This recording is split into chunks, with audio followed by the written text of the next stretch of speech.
اس کے حساب سے جب ہم زندگی گزارتے ہیں تو ایک تو یہ کہ ہم اپنے سراؤنڈنگس کے لیے بینیفیشیل ہوتے ہیں، پوری سوسائٹی کے لیے، انسانیت کے لیے ہم بینیفیشیل ہوتے ہیں، فائدہ مند ہوتے ہیں، اور دوسری ایک بات یہ کہ اس سے ہماری شخصیت میں، ہمارے نفس میں، ہمارے اندر، ہمارے انر سیلف میں بھی پازیٹیو گروتھ ہوتی ہے، اور اس کے نتیجے میں جو ہمارا سیلف جو ہے، جو انر سیلف ہے، وہ جو شیپ اختیار کرتا ہے، وہ گریجولی اس شکل میں آتا چلا جاتا ہے جو شیپ اللہ تعالیٰ کے ایکسیپٹیبل ہے۔ اسے بالکل اس طرح ہم کہتے ہیں کہ انگریزی میں ایک کہاوت ہے کہ یعنی راؤنڈ پیگز ان اسکوائر ہولز، یعنی چوکور سوراخ جو ہیں اس میں آپ گول گٹی فٹ کرنے کی کوشش کریں تو کبھی صحیح فٹ نہیں ہوگی۔ اینڈ ادر وے آلسو، کہ اگر آپ اسکوائر پیگ ان راؤنڈ ہولز، کہ گول سوراخ میں چوکور گٹی ایک ٹھسانے کی کوشش کریں تو کبھی فٹ نہیں ہوتی۔ فٹ کب ہوگی؟ کہ جب اگر سوراخ گول ہے تو وہ پیگ یعنی کھوٹی بھی گول ہو، اگر سوراخ اسکوائر ہے تو وہ کھوٹی بھی اسکوائر ہو، یعنی کمپیٹیبلٹی ہو، شیپ میں فٹ ہو۔ دوسری سے اس طرح مثال سے سمجھتے ہیں کہ کسی بھی ہم شہر میں رہتے ہیں تو وہاں جب ہم کوئی مکان، اپنا کارخانہ، دفتر یا انڈسٹری بنانا چاہتے ہیں تو اس کے لیے ہم ایک پورا بلو پرنٹ بناتے ہیں حکومت کے گائیڈ لائنس کے حساب سے، اور اس کو اتھارٹی سے اپروو کراتے ہیں۔ وہ جب اپروو ہو جاتا ہے تو اس کے انداز کی جو بلڈنگ بنتی ہے وہ حکومت کو ایکسیپٹیبل ہوتی ہے، جو کمپیٹنٹ اتھارٹیز ہیں ایکسیپٹیبل ہوتی ہے، اور اس کو ہم استعمال کر لیتے ہیں۔ لیکن اگر اس پیٹرن، ان کی جو گائیڈ لائنس ہیں، ان کی جو ہدایت ہے، ان کے پیٹرن کے حساب سے ہم اس عمارت کو نہ بنائیں تو وہ اللیگل کہلاتی ہے، اور کبھی اپروو نہیں ہوتی اور کبھی بھی توڑ دی جاتی ہے۔ تو یہ ہماری شخصیت کا بھی جو بلڈ اپ ہے، جو گروتھ ہے، جو نشو و نما ہے، وہ اللہ کی ہدایت کے حساب سے ہوتی ہے۔ تو یہ شخصیت ایسی بنتی ہے جو آخرت میں، یعنی اس زندگی میں بھی فائدے دیتی ہے، اور آخرت میں، بعد کی زندگی میں بھی اللہ کے ایکسیپٹیبل ہوتی ہے۔ تو اسے اس طرح سمجھنا چاہیے کہ بیسیکلی اللہ تعالیٰ ہمیں اس رخ پہ ڈیولپ کرنا چاہتا ہے کہ جس رخ سے ہم اس کے یہاں بھی سرخرو ہو سکیں، ہمیں اس دنیا میں بھی سکسیس ملے اور آخرت میں بھی ملے۔ اگر ہم اس گائیڈ لائنس پہ نہیں چلتے اور اپنے ڈیزائرز پہ یا اپنے بہکاموں پہ، یعنی کسی بھی شیطان کے بہکاوے میں آ جائیں، چاہے وہ ہماری خواہشوں کا شیطان ہو، چاہے رسم و رواج کا شیطان ہو، چاہے سماج کا، اکابرین کا، کسی کا بھی شیطان ہو جو اللہ کے قوانین سے ہٹ کے کوئی حکم دیتا ہے، وہ سب شیاطین ہیں، کسی بھی شکل میں ہو، چاہے ہمارے نفس میں ہو، ہماری خواہشات کی شکل میں ہو، یا باہر سماج میں ہو۔ تو اس کے کہنے پہ جب ہم چلتے ہیں تو ہم نہ صرف اپنی زندگی خراب کرتے ہیں، یہ آج خراب کرتے ہیں، بلکہ کل بھی خراب کرتے ہیں۔ یہ دنیائی زندگی بھی خراب ہوتی ہے اور آخرت بھی خراب ہوتی ہے۔ تو نیچرلی جب آپ نے، بالکل اس طرح سمجھ لیجئے کہ جب آپ نے پلان اپروو نہیں کرایا، اپنی بلڈنگ کا نقشہ پاس نہیں کرایا، اور بلڈنگ کھڑی کر کے آپ لے گئے حکومت کے پاس کسے پاس کر دیجئے، تو وہ قبول نہیں کی جاتی، ڈیمالش کری جاتی ہے۔ تو یہی اللہ تعالیٰ کہہ رہا ہے کہ اسلام کے علاوہ جو لوگ اور طریقہ لے کے آئیں گے جسے وہ پسند کرتے تھے تو وہ قبول نہیں ہوگا، اور نتیجہ کیا ہوگا کہ اپنی عمر بھر کی کمائی جیسے آدمی کھو دیتا ہے اس بلڈنگ کو ڈیمالش ہونے میں، تو وہ عمر بھر انہوں نے جو کچھ کیا ہوگا وہ ضائع ہو جائے گا، اور آخرت میں وہ نقصان اٹھانے والوں میں سے ہوں گے۔ چلیے آگے چلتے ہیں۔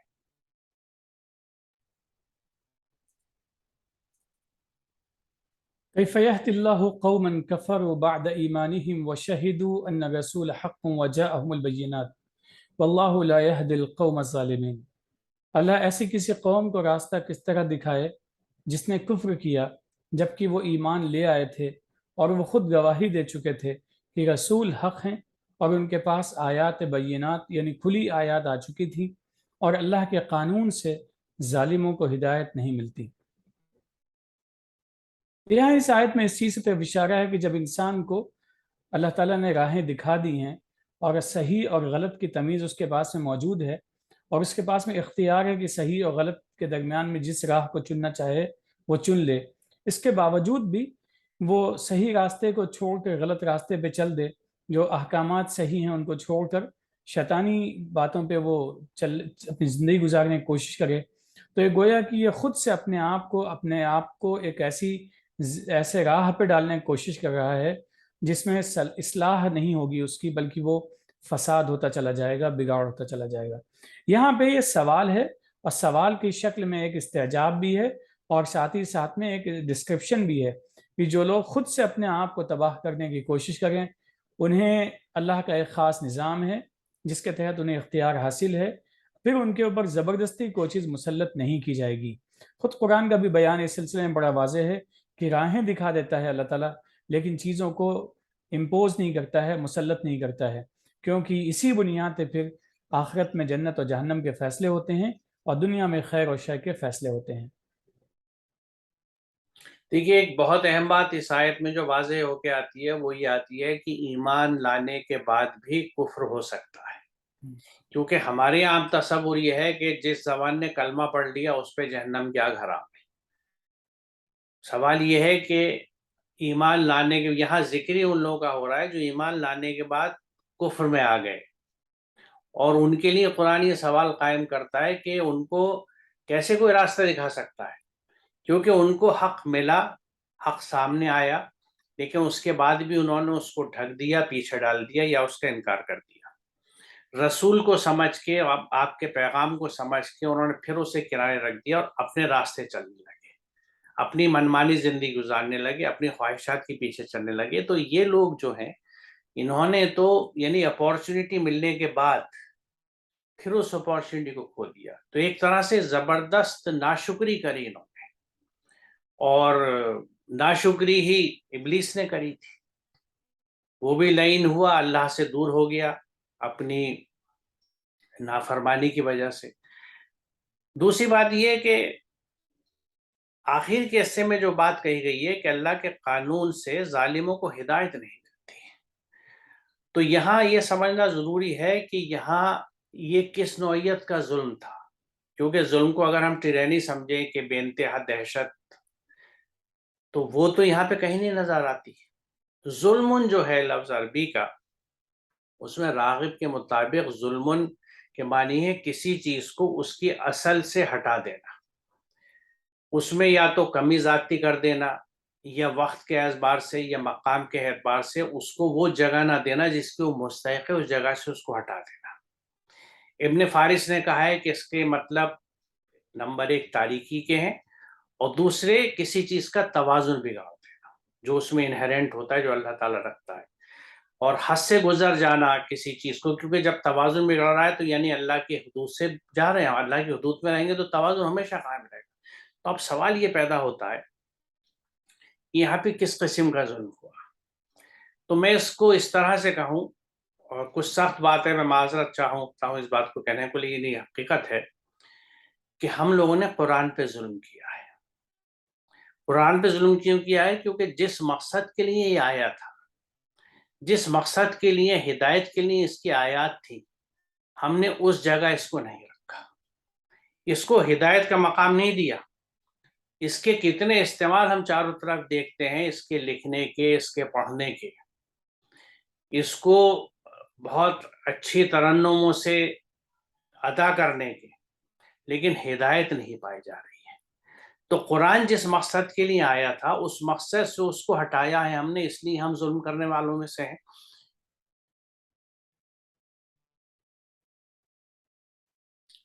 یہاں دیکھیے یہ بہت اہم آیت ہے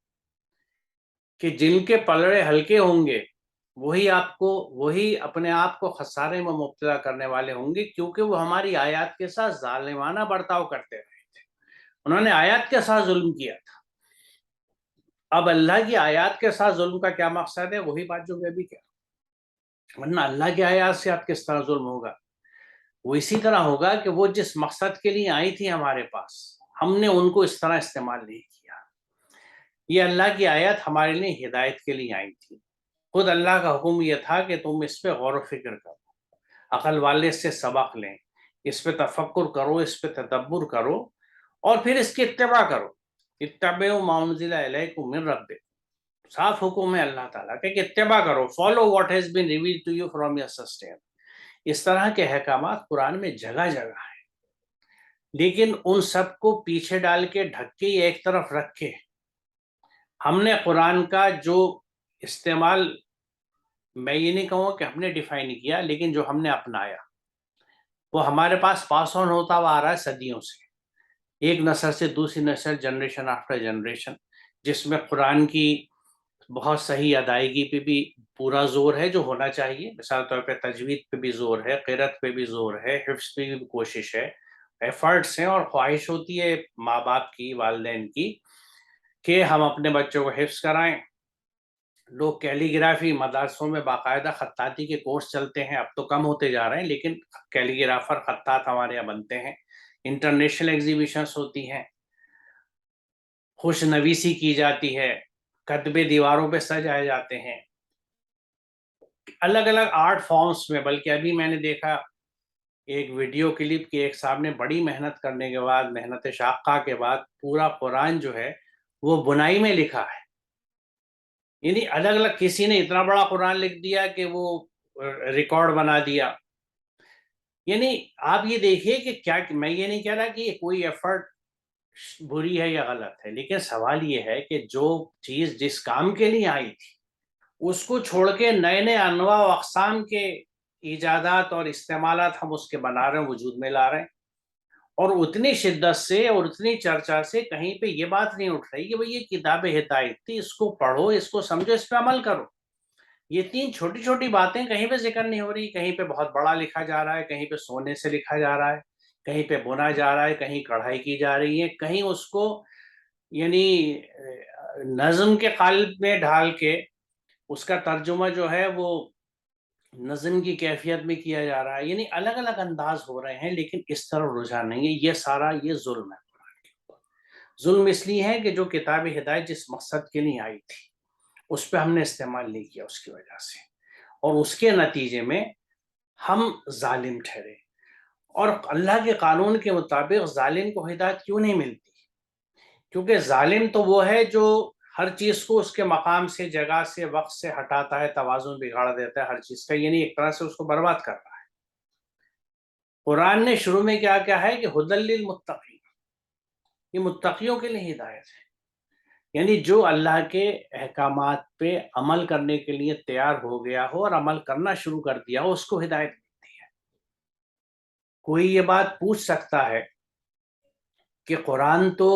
23 سال کے عرصے میں رسول مقبول محمد رسول اللہ صلی اللہ علیہ وسلم پر نازل ہوا، تو کیا شروع کے حصے میں جب پورا قرآن نہیں تھا تو کیا لوگ مسلمان نہیں تھے؟ کیا انہوں نے سبمٹ نہیں کیا تھا اللہ کے احکامات کو؟ یقیناً تھے، لیکن کیا کیفیت تھی کہ جیسے جیسے قرآن آتا تھا اس پہ عمل کرتے تھے، اس پر غور و فکر و تدبر کرتے تھے۔ آج بھی کوئی بھی شخص چاہتے ہوئے بھی اپنی عمر کے ایک حصے میں پورے قرآن پہ عمل نہیں کر پائے۔ اس کو میں اس سے پہلے بھی کئی دفعہ یہ بات کہہ چکا ہوں کہ قرآن ہمارے عمر کے ہر حصے اور ہر فیز کے لیے احکامات رکھتا ہے۔ مثال طور پہ بچپن کے عہد طفلی میں، بچپن کے زمانے کے جو ہمارے احکامات ہیں وہ اس عمر سے ریلیٹڈ ہیں، لیکن اس وقت جو خاندانی زندگی کے احکامات ہیں، جو شادی کے احکامات ہیں، جو نکاح کے احکامات ہیں، یا جو مال کے یا مال کی تقسیم کے ہیں، وہ اس بچے پہ لاگو نہیں ہوتے، کیونکہ ابھی وہ وہاں تک پہنچا ہی نہیں۔ جب اس اسٹیج پہ پہنچے گا تو اس وقت کا قرآن اس سے ریلیونٹ ہوگا، اور اس احکامات کے تحت اس کو اپنی عمر کا وہ حصہ گزارنا ہے۔ تو یہ روز کا مرحلہ ہے۔ اہم چیز کیا ہوئی کہ کیا اس نے ڈیسیزن لے لیا؟ مثال طور پہ اگر ایک آدمی کو مان لیجئے بریلی جانا ہے، تو جب اس نے اس روڈ پہ اپنی گاڑی ڈال دی تو اس کا مطلب نہیں وہ بریلی پہنچ گیا، وقت لگے گا، لیکن اس نے وہ رخ اختیار کر لیا اور چل پڑا۔ تو جس نے بھی اللہ کے احکامات کو اپنانے کا رخ اختیار کر لیا، یعنی تقوی کی راہ پکڑ لی اور اس پہ چل پڑا، تو وہ متقی میں شامل ہے۔ جیسے جیسے احکامات اسے ملتے رہیں گے، یا جیسے جیسے احکامات وہ اپنی زندگی سے جوڑتا ہوا چلے گا، اس پہ عمل کرتا چلے گا، اس کا وہ راستہ چلے گا۔ تو ظالم جو ہے جب وہ اس طرح سے کام ہی نہیں کر رہا تو اس کو ہدایت کہاں سے ملے گی؟ ہدایت پانے کے لیے اس کے لیے سب سے اہم چیز یہ ہوگی کہ وہ اپنے اس روش کو بدلے، یعنی اس کیفیت کو بدلے، جو جس چیز کا جو مقام ہے اس کو وہ دے۔ یعنی اگر ہم اپنی بات کریں تو ہماری حالت بھی جب بدلے گی اور ہدایت جب ملے گی ہمیں، کیونکہ اس آیت کی روشنی میں یہ بڑی اہم بات ہے کہ اللہ کے قانون سے ظالموں کو ہدایت نہیں ملتی۔ یہ بات طے ہے، میں نے پوری دلیل کے ساتھ سامنے رکھی کہ قرآن کے ساتھ ہم ظلم کر رہے ہیں، تو ہمیں وہاں ہدایت کہاں ملے گی؟ جب تک نہیں ملے گی جب تک کہ ہم اپنے آپ کو درست نہیں کرتے، کیونکہ یہ بھی قرآن کی آیت ہے جو یہ کہتی ہے کہ جب تک تم اپنے آپ کو چینج نہیں کرو گے کچھ نہیں ہونے والا ہے، کچھ چینج نہیں ہوگا، کوئی حالت تمہاری نہیں بدلے گی۔ تو جب ہم قرآن کو اس کے صحیح مقام پہ لے آئیں گے، اس کا جو مقام ہے اسے ہم دیں گے، یعنی اس کی آیات کو سمجھیں گے اور اس پہ عمل کریں گے جو کہ اس کا حق ہے۔ الذین آتیناہم الکتاب یتلونہ حق تلاوتہ اولئک یؤمنون بہ، جن لوگوں کو ہم نے قرآن دیا ہے، کتاب دیا ہے، وہ اس کی تلاوت کرتے ہیں جو تلاوت کا حق ہے، یہی لوگ تو مومن ہیں۔ اور یہاں میں یہ بات بتانا ضروری سمجھتا ہوں کہ تلاوت کے مادے میں جو مفہوم ہے وہ سمجھ کے عمل کرنے کا ہے، یعنی قرأت اور تلاوت میں یہی فرق ہے۔ قرأت صرف پڑھنا ہے، تلاوت ہے پڑھنا سمجھ اور عمل کے واسطے۔ تلاوت میں قرأت شامل ہوتی ہے، قرأت میں تلاوت نہیں ہے، تلاوت ہے اتباع، سمجھ کے پیچھے چلنا، اتباع کرنا۔ تو جب ہم اس کیفیت میں لوٹیں گے، جب ہمیں ہدایت نصیب ہوگی، اگر ہم نے اپنی روش یہ نہیں بدلی قرآن کے تئیں، تو قرآن ہمیں ظالم بھی ٹھہرائے گا اور ہم کوئی ہدایت بھی نہیں پا پائیں گے، اور نہ ہی ہماری دنیا اور آخرت سدھرے گی۔ یعنی اس وقت بلا شبہ میں یہ کہہ سکتا ہوں کہ اس وقت جو بھی ہماری کیفیت ہے، جو بھی حالات ہیں، وہ کہیں پہ بھی ہوں، ان کا واحد حل جو ہے وہ قرآن کی طرف واپس آنا ہے، اور اس شکل میں واپس آنا ہے کہ اس کو ہر کوئی سمجھے۔ ہم ڈیپینڈ نہ کریں کسی کے اوپر کہ بھئی آپ بتا دیجئے، آپ سمجھا دیجئے، کسی سے سوال پوچھتے کہ صاحب یہ معاملہ ہے، میں اس میں کیا کروں۔ ہم کیوں نہیں، کیا یہ ہمارے اوپر فرض نہیں ہے کیا؟ قرآن ہم سب کے اوپر فرض ہے۔ سورہ قصص کی آیت نمبر 85 بہت صاف یہ کہتی ہے قرآن ہم پر فرض ہے۔ جب یہ مجھ پہ فرض ہے تو میں اس کو سمجھ کے اس پر عمل کیوں نہیں کرتا؟ یہ بہت ضروری ہے، اور جب تک ہم اپنی روش یہ نہیں بدلیں گے، ہمارا شمار ظالموں میں ہوگا اور ہمیں ہدایت نہیں ملے گی۔ ہدایت پانے کے لیے ہمیں اپنا راستہ بدلنا پڑے گا۔ اگر میں بھٹک گیا ہوں کہیں پہ بھی زندگی میں، آپ نے دیکھا ہوگا کبھی راستہ ہم بھول دیتے ہیں، غلط ایگزٹ سے نکل گئے، تو اس کو درست کرنے کے لیے ہمیں واپس آنا پڑتا ہے۔ تو یہاں بھی واپسی ضروری ہے کہ ہم اپنا رخ ٹھیک کریں، صحیح راستے پہ لگیں، جب ہی منزل تک پہنچیں گے۔ چلیں طارق صاحب آگے چلتے ہیں۔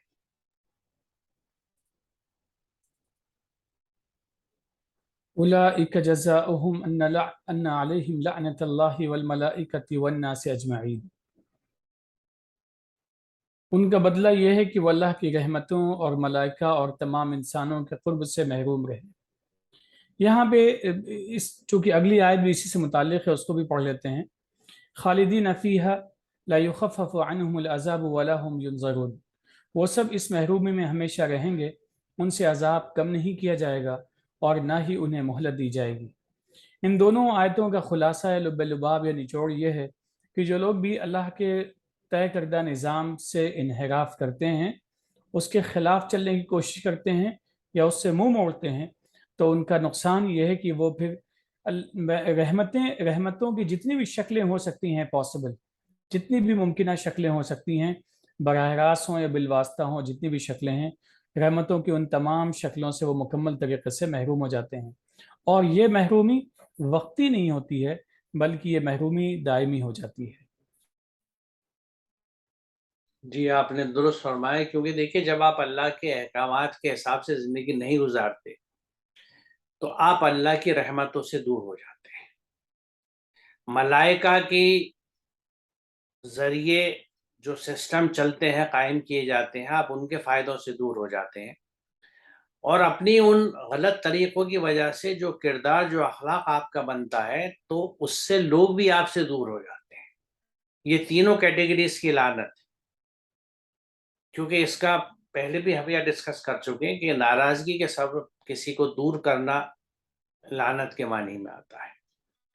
تو جب آپ کے اعمال اچھے نہیں ہوتے، دیکھیے کبھی کبھی لوگ بہت برے ہوتے ہیں، لیکن ان کے سامنے فار واٹ ایور ریزن لوگ ان کو برا نہیں کہتے، بلکہ اپنے آپ کو ایڈجسٹ کر کے رکھتے ہیں، لیکن اپنے دل میں اور ان کے پیچھے کوئی بھی ان کو اپریشیٹ نہیں کرتا۔ جب آپ اللہ کے احکامات سے زندگی نہیں گزارتے تو آپ کے اخلاق، آپ کے کردار، آپ کے معاملات اچھے ہوتے ہی نہیں، تو کوئی بھی آپ کو پسند نہیں کرے گا۔ تو ہر آدمی آپ سے، جسے کہتے ہیں نا کہ ایک اسٹیڈی ڈسٹینس مینٹین کرے گا، ایک فاصلہ بنا کے رکھے گا، ضرورت نکالے گا اپنی، آپ سے کوئی ریلیشن شپ ہے تو اس کو نبھائے گا، لیکن آپ پسند نہیں کیے جائیں گے، تو آپ کو اللہ اس کے تمام ملائکہ اور انسانوں سے قدرتاً دوری ہو جاتی ہے اپنے اعمال اپنی حرکتوں کی وجہ سے۔ آپ دیکھیں گے جو لوگ اچھے لوگ ہیں، جن کے اخلاق اچھے ہیں، جن کے معاملات اچھے ہیں، جو کردار کے اچھے ہیں، لوگ انہیں کتنا پسند کرتے ہیں، کتنا ان سے جوڑتے ہیں، کتنا ان سے ملنا چاہتے ہیں، ان سے رشتے بنانا چاہتے ہیں۔ یہ ہم اپنے چاروں طرف دیکھیں تو ہمیں خود نظر آئے، خود ہم ایسے لوگوں کو پسند کرتے ہیں اور ذکر کرتے ہیں کہ صاحب ان کا اخلاق بہت اچھا ہے، بڑی محبت سے ملتے ہیں، بڑی تواضع سے، بڑی تکریم سے ملتے ہیں۔ تو یہ چیزیں جو ہم پسند کر رہے ہیں، یہ وہی ہے جو اللہ کے احکامات ہیں جن کو ہم نے نہ سمجھے نہ عمل میں لائے۔ اچھا، چونکہ جس کے جیسے اعمال ہوتے ہیں، یہ مکافات عمل ہے، یہاں پر جو بھی ہم دنیا میں کرتے ہیں، جو بوتے ہیں وہی کاٹتے ہیں، تو جو ان خرابیوں کے ساتھ جیتے رہتے ہیں، تو نیچرلی جو اگلی آیت میں کہا جا رہا ہے کہ وہ اس محرومی میں ہمیشہ رہیں گے، کیونکہ انہوں نے اپنے لیے اسی کو چن لیا ہے۔ ہاں، اس سے ایکسیپشن کیا ہو سکتا ہے، جو سیونگ گریس کیا ہو سکتی ہے کہ وہ توبہ کر کے اس کی طرف اصلاح کریں اپنی اور واپس لوٹیں اللہ کے احکامات کی طرف۔ جب تک وہ نہیں کرتے تو ہمیشہ اس میں رہیں گے اور ان سے نہ عذاب کم کیا جائے گا اور نہ انہیں مہلت دی جائے گی، نیچرلی کوئی ریلیف بھی انہیں نہیں ملے گا اور نہ ان کا عذاب کم ہوگا، کیونکہ وہ جو کر رہے تھے وہی انہیں بھگتنا ہوگا اور وہی بھگتان وہ بھگتیں گے۔ تو یہاں ایک اہم چیز جو نوٹ کرنے کی وہ یہ ہے کہ اگر ہمیں احساس ہو جائے، جیسے میں سمجھتا ہوں کہ ان ڈسکشنز کے بعد احساس ہو جانا چاہیے کہ قرآن کی اہمیت کتنی ہے، اس کی ریچولسٹک ویلیو نہیں ہے کہ اس کو آپ نے بہت اونچی جگہ پہ رکھ دیا اور ناظرہ کے نام سے بچوں کو اس کو فیملیرائز کرا دیا قرآن سے، لیکن اگر ہم نے قرآن سمجھا نہیں، اس پہ عمل نہیں کیا تو ہم عقیدہ نہیں کریں گے، اور جب عقیدہ نہیں کریں گے تو نہ اللہ کی بندگی میں آئیں گے، نہ اس کی رحمتیں ہماری طرف آئیں گی۔ تو ان چیزوں کو نوٹ کر کے ہمیں دیکھیے، بیسیکلی یہ بہت بڑی یعنی تبدیلی کی ضرورت ہے۔ It is asking for a change, جو حالات ہیں وہ ایک بہت بڑی تبدیلی چاہتے ہیں ہم میں سے ہر فرد کے اندر، اور وہ تبدیلی واحد اور سب سے اہم یہ ہے کہ ہم اپنے آپ کو قرآن سے جوڑیں اور اللہ کے احکامات کے حساب سے اپنی زندگی گزاریں اور اپنے سارے معاملات اسی حساب سے طے کریں۔ میرے خیال میں آج ہم یہاں رکتے ہیں طارق صاحب، جی ہاں، بہتر ہے انشاءاللہ اگلے سیشن میں سے آگے چلیں گے۔ انشاءاللہ۔ السلام علیکم، اللہ حافظ۔ وعلیکم السلام۔